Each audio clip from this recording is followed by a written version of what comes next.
Sebelum ada ruang dan waktu, Sang Maha Penguasa semesta menciptakan 5 makhluk untuk menjadi perpanjangan tangannya, agen atas kekuasaannya. Makhluk yang pertama adalah Ifrit. Kekuasaan akan api diberikan kepadanya. Makhluk yang kedua adalah Khidir. Kekuasaan akan air diserahkan ke tangannya. Makhluk yang ketiga adalah Jibril. Kekuasaan akan cahaya dianugerahkan kepadanya. Makhluk yang keempat adalah Adam. Kekuasaan akan tanah dimandatkan dalam kedudukannya.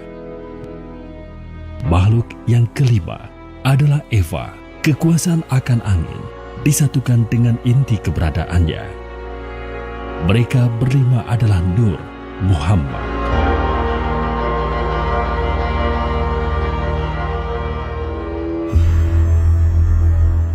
Sang Maha Memerintah kemudian menyampaikan kehendaknya kepada mereka untuk menciptakan sebuah dunia yang berbeda dari alam rohani tempat mereka sekarang berada. Dengan kekuasaan yang diberikan Yang Maha Pencipta yang tiada bandingannya, kelimanya bekerja sama memanfaatkan ilmu dan kekuasaan yang telah diberikan kepada mereka.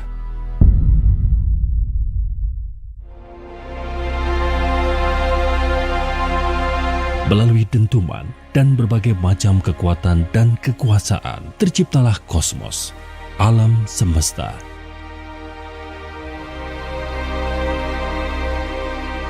Yang Maha memberi manfaat puas dengan penggunaan kekuasaan atas penciptaan yang telah diberikan kepada mereka.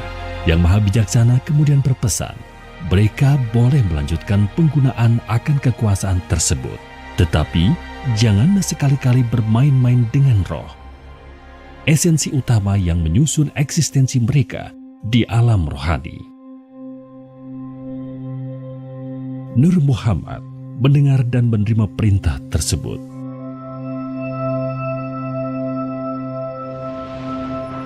Tidak lama kemudian, salah satu di antara mereka berkomentar bahwa kosmos ini begitu luas dan terus bertambah luas seiring dengan waktu. Sayang sekali jika hanya mereka berlima yang menikmatinya. Mereka pun melanjutkan usaha pemanfaatan kekuasaan yang telah diberikan oleh Sang Maha Agung dengan menciptakan sebuah awal dan akhir bernama kehidupan di dalamnya.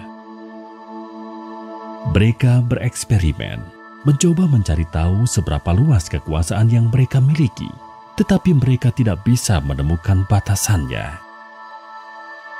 Di tengah-tengah kenikmatan dalam berkarya cipta ini, tiba-tiba larangan dari Yang Maha menetapkan terlintas di dalam pikiran mereka. Mengapa Yang Maha memberi keamanan melarang mereka menggunakan roh?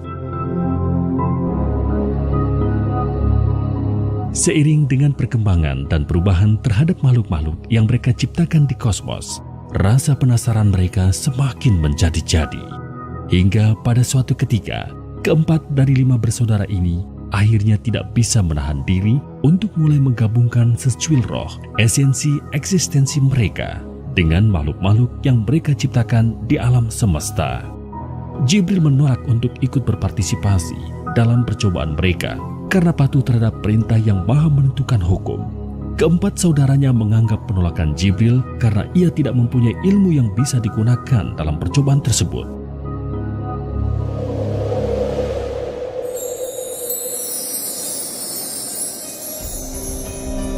Setelah mencoba, mereka berempat sangat gembira mengetahui kombinasi 2 hal yang berasal dari 2 dunia yang berbeda, menciptakan makhluk-makhluk baru yang unik, berbeda dengan semua makhluk yang pernah mereka ciptakan sebelumnya.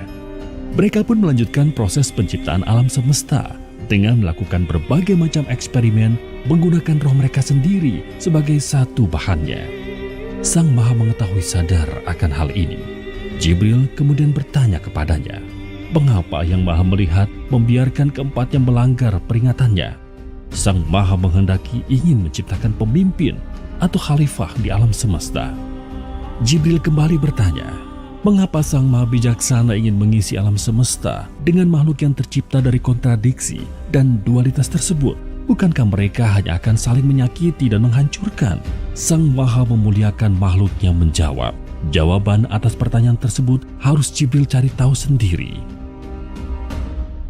Ketika percobaan yang dilakukan oleh Ifrit, Khidir, Adam dan Eva hampir sempurna untuk menciptakan makhluk yang identik dengan karakteristik mereka, tiba-tiba Yang Maha Tinggi memanggil mereka semua untuk berkumpul, termasuk Jibril. Sang Maha menghitung segala sesuatu, kemudian memerintahkan mereka berempat yang sejatinya diciptakan sejajar untuk sujud kepada Adam. Mereka semua mematuhi perintah yang diberikan Sang Maha Kuasa, kecuali Ifrit. Ketika ditanya mengapa ia tidak mematuhi perintah Yang Maha Pengasuh, Ifrit menjawab, karena ia lebih mulia daripada Adam, karena ia diciptakan dari api, sementara Adam diciptakan dari tanah. Karena jawabannya tersebut, Ifrit pun diusir dari alam rohani untuk turun ke alam nyata.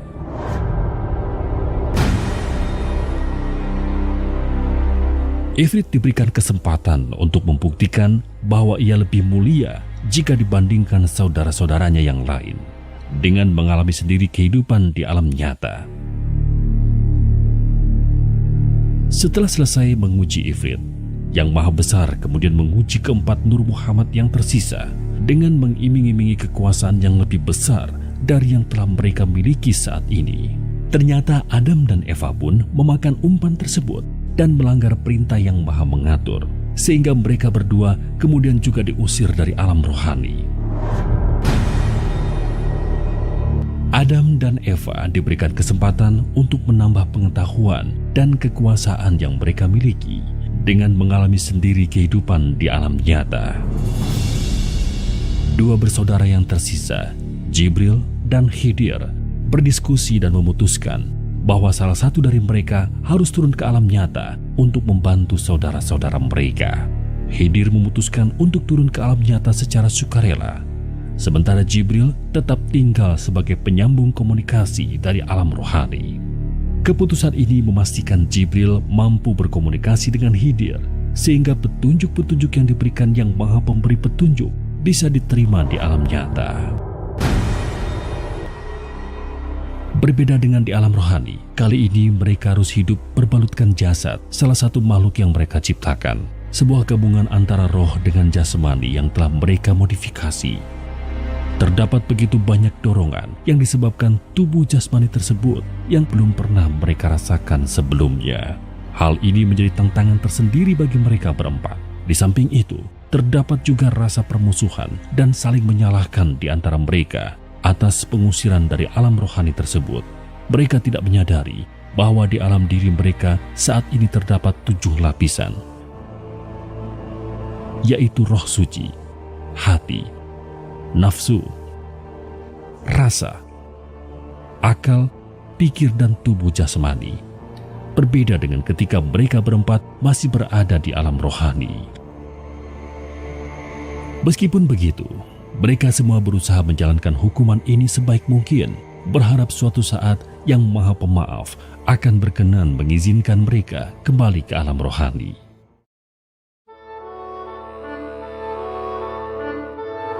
Setelah beberapa waktu, turunlah perintah dari Yang Maha Menyeimbangkan bahwa mereka harus berkembang biak dan mengisi alam nyata dengan anak-anak mereka.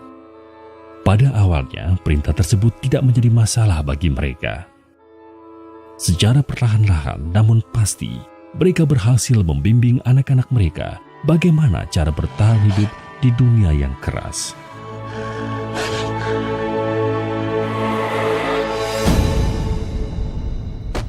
Nur Muhammad juga tidak ragu-ragu membagi kekuasaan mereka atas elemen kepada anak-anak mereka. Hingga suatu saat mereka menyadari bahwa ada yang terlewat dalam percobaan mereka ketika menggabungkan roh dengan jasad, yaitu keberadaan nafsu yang mengotori tindakan manusia.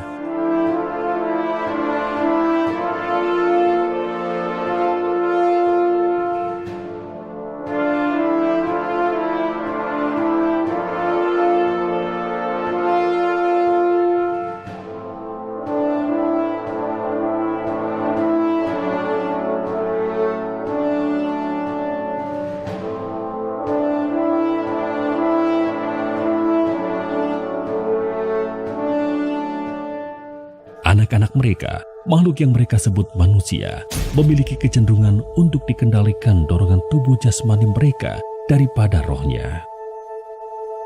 Kemudian ketika jasadnya mati, rohnya terjebak di alam nyata yang tidak bisa kembali ke alam rohani. Namun yang telah meninggal tersangkut di antara dua dunia. Mereka tidak benar-benar berada di alam nyata karena tidak memiliki jasmani, namun mereka juga jelas-jelas tidak masuk ke alam rohani. Hal ini mengakibatkan seiring dengan waktu manusia semakin sulit dikendalikan karena jumlah mereka terus bertambah. Nur Muhammad yang berpengalaman menciptakan alam semesta dan isinya ternyata mengalami kesulitan dalam mengendalikan kecenderungan hewani anak-anak mereka. Menanggapi hal tersebut, masing-masing Nur Muhammad dengan cara mereka sendiri memodifikasi sebagian ruang dan waktu di alam nyata untuk menciptakan kantung-kantung dimensi sebagai tempat sementara bagi roh-roh tersebut.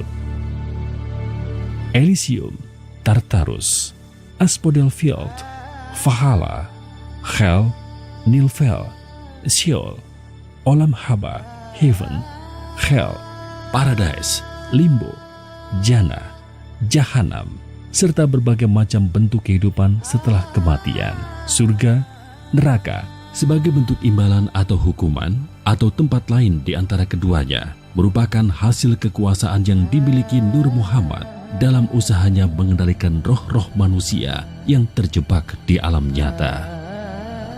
Tetapi hal ini hanyalah sebuah solusi jangka pendek yang tidak menyelesaikan permasalahan.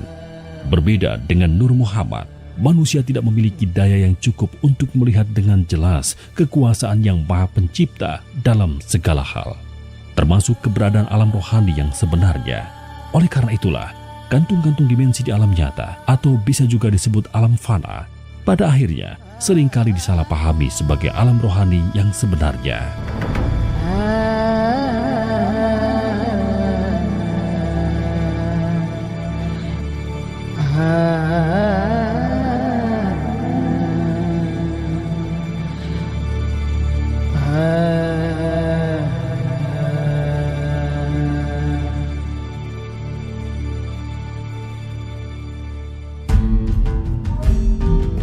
Nur Muhammad memohon kepada Sang Maha Kuasa untuk diberikan petunjuk dalam mengatasi permasalahan yang semakin besar ini. Melalui Jibril yang Maha Memelihara memberikan petunjuk pertama bahwa anak-anak mereka harus diperkenalkan kepada Sang Maha Pencipta. Nur Muhammad pun akhirnya memikirkan berbagai macam cara untuk melakukan hal tersebut.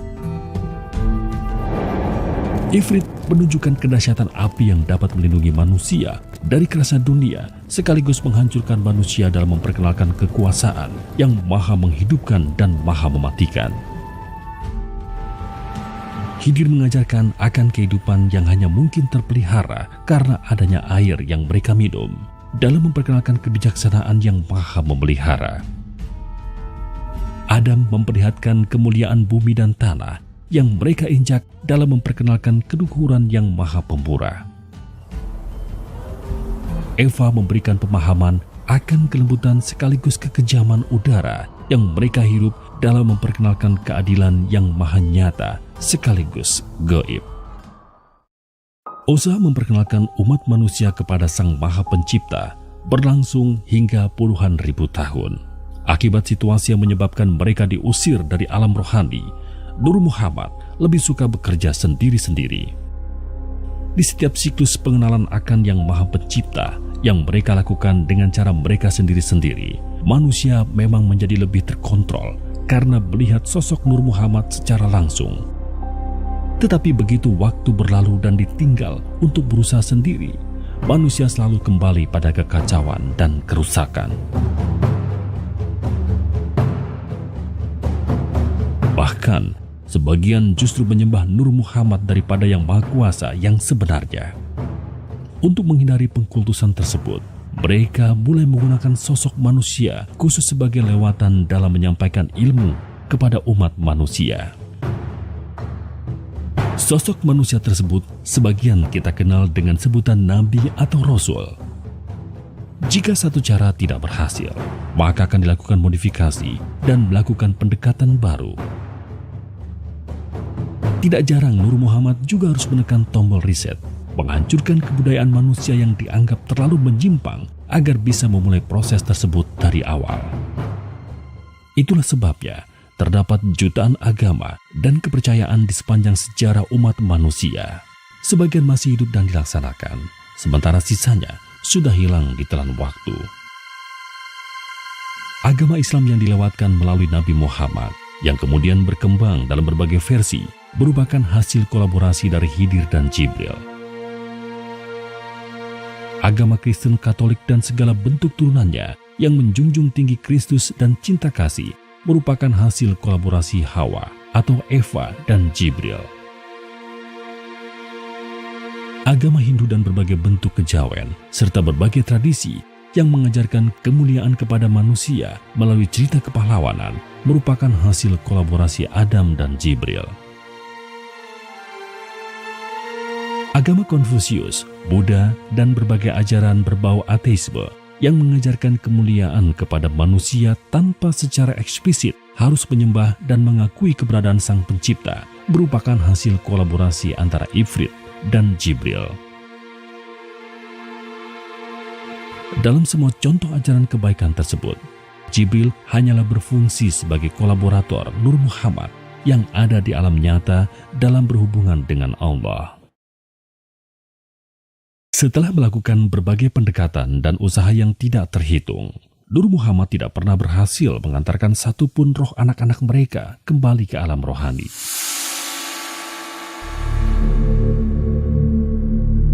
Sehingga mereka pun akhirnya berkumpul, bersama-sama melepaskan diri dan menghilang dari panggung alam nyata dan alam fana. Umat manusia, anak-anak mereka tinggalkan sendirian. Mereka berkonsentrasi dan bersujud bersama di hadapan Yang Maha Pemilik kebesaran dan kemuliaan, menyerah dan mengakui bahwa mereka tidak mampu menyelesaikan tantangan ini. Mereka sujud selama hampir 1000 tahun sebelum akhirnya Yang Maha Bercahaya memberikan petunjuknya. Bahwa agar manusia bisa mengalahkan kecenderungan yang ada di dalam dirinya sendiri, yaitu nafsu, dan agar bisa benar-benar menjadi pemimpin di alam semesta, mereka membutuhkan pertolongan berupa utusan dari alam rohani, yaitu Malaikat Muqarrabin. Malaikat Muqarrabin adalah pancaran sinar dari Jibril, atau bisa disebut juga anak-anak Jibril, sebagaimana fitrah umat manusia merupakan anak-anak Nur Muhammad. Saat itulah Ifrit, Khidir, Adam, dan Eva baru sadar bahwa selama ini ilmu yang berusaha mereka cari-cari mengenai roh ternyata diberikan Yang Maha Kuasa kepada Jibril.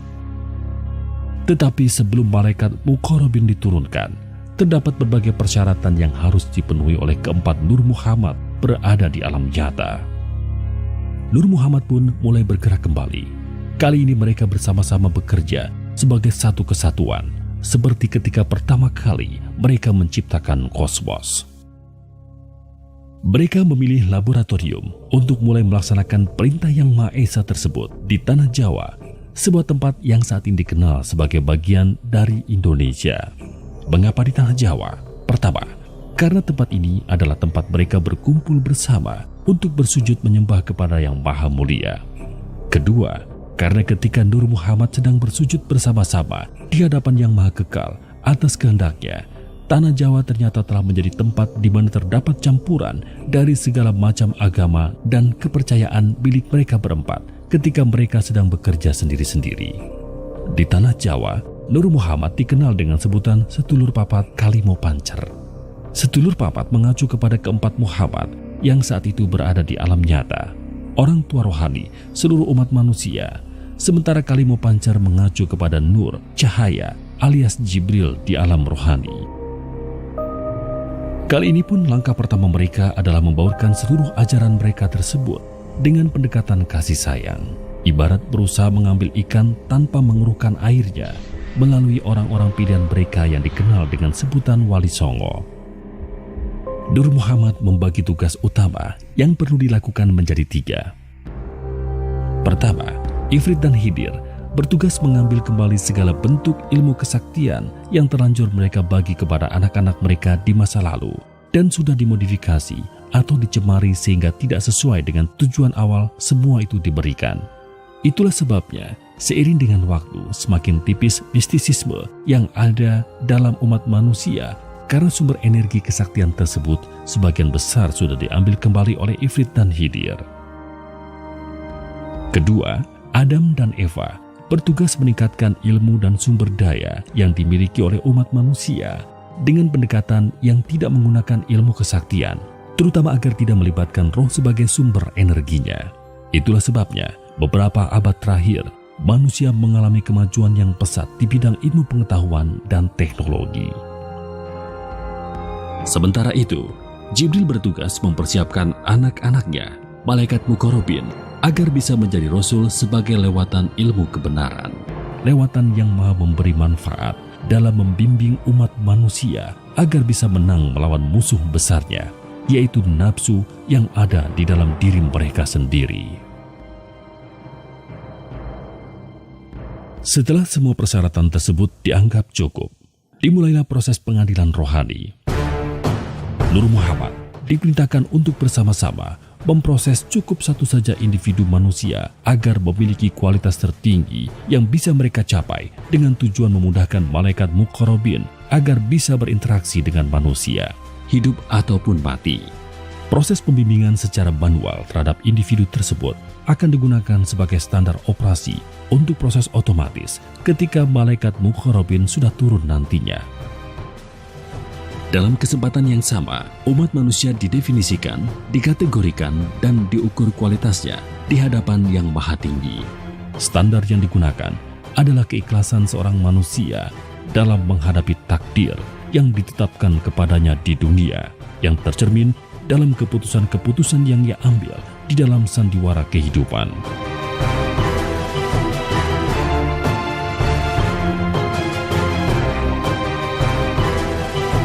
Semakin tinggi kualitas keimanan manusia di hadapan Yang Maha Esa, semakin banyak dan berkualitas malaikat Muqarrabin yang diutus untuk membimbingnya.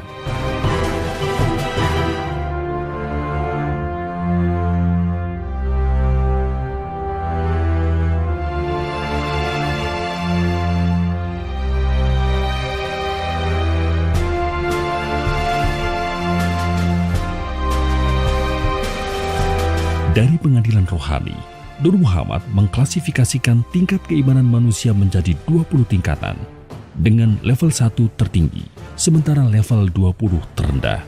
Tingkatan ini untuk menentukan berapa jumlah dan kualitas malaikat Muqarrabin yang akan memberikannya pertolongan dari dalam diri manusia. Manusia yang akan difokuskan untuk dididik di alam nyata memiliki tingkatan antara 1 hingga 17.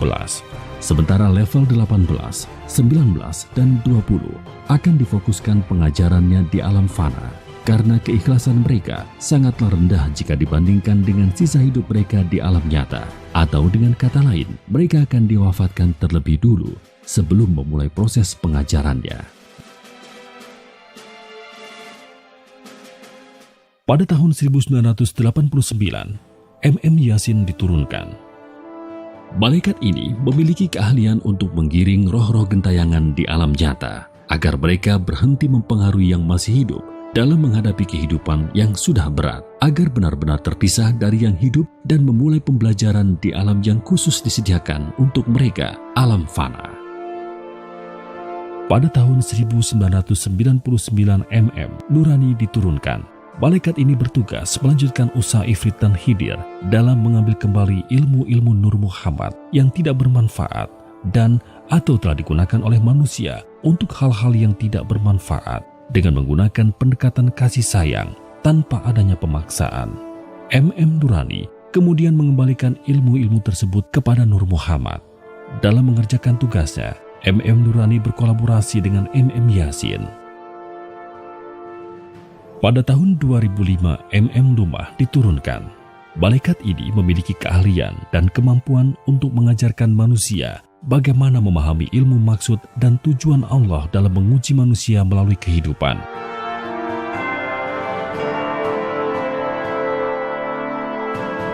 Agar manusia mampu sadar untuk berusaha sebaik mungkin dalam menghadapinya, agar lulus ujian kehidupan tersebut. Kelulusan atas ujian kehidupan merupakan modal utama manusia agar segala tindakannya bisa dilakukan dengan niat hanya karena Allah, sehingga pada akhirnya akan mampu berakhlak mulia yang sebenarnya, sebagaimana tujuan awal manusia diciptakan, menjadi pemimpin bagi alam semesta.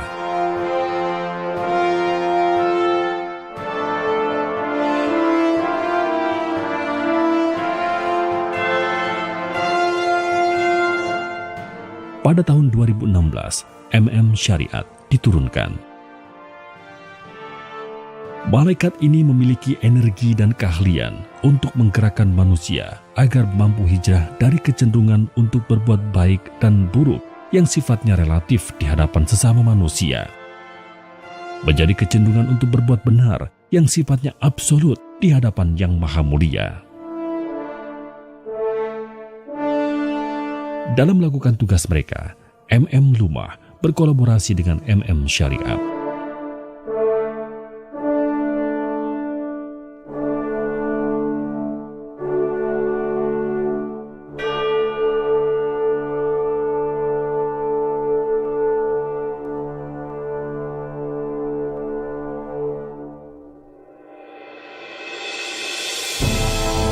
Semua agama dan ilmu apapun juga yang dimiliki manusia bersumber dari Yang Maha Kuasa melalui Nur Muhammad. Sekarang Nur Muhammad pula lah yang akan menyatukan semua itu menjadi agama Allah. Agama Allah adalah ilmu yang mengajarkan manusia agar mampu berserah diri kepada Allah secara benar, yang hanya bisa dilakukan ketika manusianya mampu mengalahkan nafsu di dalam dirinya sendiri. Atau dengan kata lain, bukannya diperbudak nafsu, hati dan tindakannya bisa berada di bawah kendali fitrah. Secara syariatnya, agama Allah menggunakan ajaran Islam karena malaikat muqarrabin dididik di alam rohani dengan cara Islam. Tetapi Islam kendali fitrah, bukan Islam kendali nafsu.